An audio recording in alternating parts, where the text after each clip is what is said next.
For those that don't know you or know your background, maybe give us kind of a quick 1 minute just on your journey in applied cryptography and how you got involved in Bitcoin.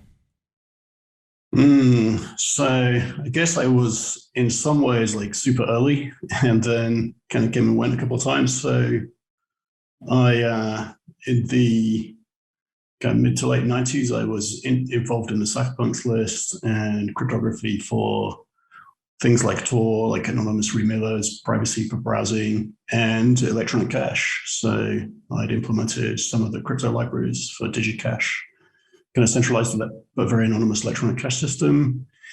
And then I came to invent Hashcash as a kind of postage stamp to make it more difficult for people to spam, sending emails and discussion forum posts through the remailers. And usually you do that with identity, just blacklist IP addresses and email addresses, but you can't do that when the sender's anonymous. So that was kind of what caused me to think about what's the real problem here. It's free, let's impose a cost.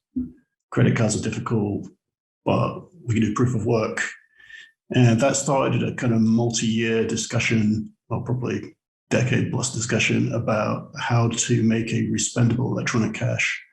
It kind of involved, Halfini, Nixabo, Weidai, and things like B-Money and BitGold, which are some of the Bitcoin precursors. So that was a kind of early involvement. And then I think I was the first person to get an email from Satoshi Nakamoto sometime in late 2008, asking about Hashcash citation. And so I exchanged a few emails with him.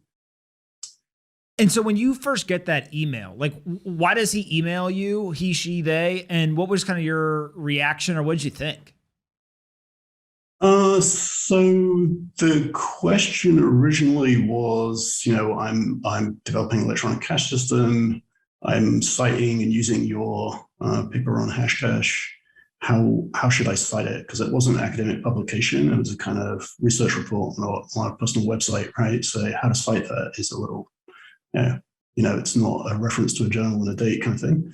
And so I exchanged some more emails later about other related electronic cash systems. So what I thought about it, well, if you've got some open source software or applied crypto publications online, from time to time you get developers and people doing other applied research just email you out of the blue and ask you questions or send you links to what they're working on, see if you have ideas, ask for feedback, that kind of thing. So it didn't occur to me that Satoshi Nakamoto was a pseudonym actually at the time. So, and obviously, I was as somebody who'd been interested in and involved in electronic cash for a long time, I thought it was pretty interesting. But, at that stage, it's an open question, I guess, to everybody about whether this would actually bootstrap, right? So I think that was what, because there were no exchanges in the early days and just kind of, people mining, starting to trade things for Bitcoin, like pizzas for an enormous, today, an enormous amount of Bitcoin and things like that. So it took some years till that, till I think, there were different targets like $1 or $100, and people would think, well, actually, maybe it is going to take off, because it's unclear as a hobbyist kind of technologist interest type of thing, whether that would bootstrap a stable value and reach kind of take off energy.